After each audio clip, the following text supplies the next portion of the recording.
the strangest experimental results ever observed has got to be that of the single particle double slit experiment. It's one of the most stunning illustrations of how the quantum world is very, very different from the large-scale world of our physical intuition. In fact, it hints that the fundamental nature of reality may not be physical at all, at least in any sense that we're familiar with.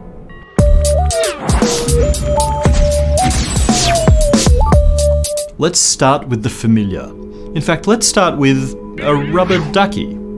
It bobs up and down in a pool, causing periodic ripples to spread out. Some distance away, those waves encounter a barrier with two gaps cut in it. Most of the wave is blocked, but ripples pass through the gaps. When the new ripples start to overlap each other, they produce this really cool pattern. It's called an interference pattern. It's due to the fact that in some places, the peak of the ripple from one gap stacks on top of the peak from the other gap, making a more extreme peak. You also get more extreme dips when two troughs overlap. We call this constructive interference. But when the peak from one wave encounters the trough from another, they cancel out, leaving nothing. Destructive interference. So we have these alternating tracks of wavy and flat water. Any type of wave should make an interference pattern like this. For example, water waves and sound waves, but also light waves. This double-slit interference of light was first observed by Thomas Young back in 1801. A source of light passing through two very thin slits produces bands of light and dark stripes, alternating regions of constructive and destructive interference on a screen. Of course, we now know that light is a wave in the electromagnetic field, thanks to the work of James Clerk Maxwell a century later. So it makes perfect sense that it should produce an interference pattern, right? But wait, we also know that light comes in indivisible little bundles of electromagnetic energy called photons.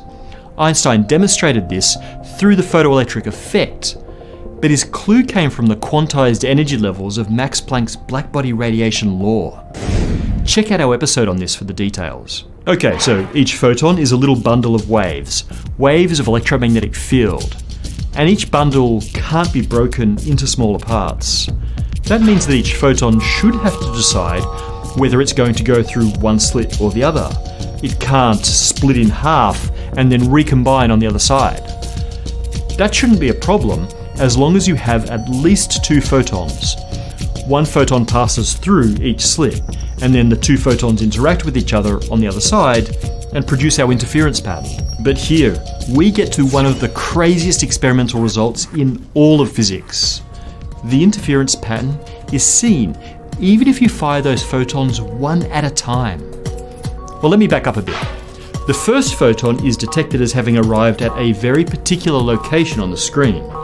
The second, third, and fourth photons also. They deliver their energy at a single spot, and so they appear to be acting like particles of well-determined position. But check it out. If you keep firing those single photons, you start to see our interference pattern emerge once again. By the way, Veritasium actually conducts this experiment in his excellent series on the double-slit experiment. Really worth a look. This is so bizarre. This pattern has nothing to do with how each photon's energy gets spread out, as was the case with the water wave. Each photon dumps all of its energy at a single point. No, the pattern emerges in the distribution of final positions of many completely unrelated photons. How can that be? Each photon has no idea where previous photons landed or where future photons will land. Yet each photon reaches the screen knowing which regions are the most likely landing spots and which are the least likely. It knows the interference pattern of a pure wave that passed through both slits equally, and it chooses its landing point based on that. It turns out that the photon isn't the only thing that does this. Shoot a single electron through a pair of slits and it'll also appear to land at a single spot on the screen, but fire many electrons and they slowly build up the same sort of interference pattern. This crazy effect has even been observed with whole atoms, even whole molecules. Buckminster fullerene, buckyballs, are gigantic spherical molecules of 60 carbon atoms and have been observed to produce double-slit interference under special conditions. We have to conclude that each individual photon, electron or buckyball travels through both slits as some sort of wave. That wave then interacts with itself to produce an interference pattern. Except that here the peaks of that pattern are regions where there's more chance that the particle will find itself. It looks like a wave of possible undefined positions that at some point, for some reason, resolves itself into a single certain position. We also saw this waviness in position when we talked about quantum tunneling. In fact, several quantum properties like momentum, energy and spin all display similar waviness in different situations. We call the mathematical description of this wave-like distribution of properties a wave function. Describing the behaviour of the wave function is the heart of quantum mechanics. But what does the wave function represent? What are these waves of, or waves in? Let's start with what we do know about the double slit result. We know where the particle is at both ends. It starts its journey wherever we put the laser, or electron gun, or buckyball, trebuchet, and it releases its energy at a well-defined spot on the screen. So the particle seems to be more particle-like at either end, but wave-like in between.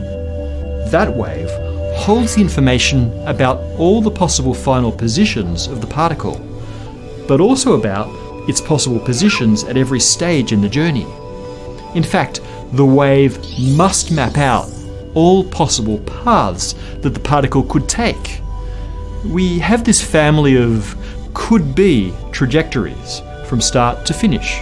And for some reason, when the wave reaches the screen, it chooses a final location. And that implies choosing from these possible paths. So what causes this transition between a wave of many possibilities and a well-defined thing at a particular spot? Within that mysterious span between the creation and the detection, is the particle anything more than a space of possibility? Okay, we're adding more questions than we're answering. We still didn't figure out what the wave is made of. In fact, the answers aren't known, but the various interpretations of quantum mechanics do try. Let's talk about the view favoured by Werner Heisenberg and Niels Bohr, who pioneered quantum mechanics at the University of Copenhagen in the 1920s. The Copenhagen interpretation says that the wave function doesn't have a physical nature. Instead, it's comprised of pure possibility. It suggests that a particle traversing the double-slit experiment exists only as a wave of possible locations that ultimately encompasses all possible paths. It's only when the particle is detected that a location and the path it took to get there are decided. The Copenhagen interpretation calls this transition from a possibility space to a defined set of properties the collapse of the wave function. It tells us that prior to the collapse, it's meaningless to try to define a particle's properties. It's almost like the universe is allowing all possibilities to exist simultaneously, but holds off choosing which actually happened until the last instant. Weirder, those different possible paths, those different possible realities interact with each other.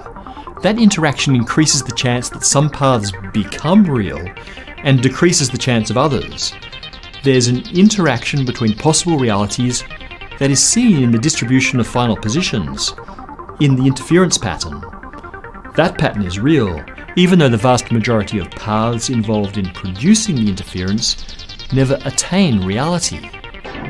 In the Copenhagen interpretation, that final choice of the experiment, of the universe, is fundamentally random, within the constraints of the final wave function. The theory of quantum mechanics produces stunningly accurate predictions of reality, and it's completely consistent with the Copenhagen interpretation. But this is not the only interpretation that works. There are interpretations that give the wave function a physical reality.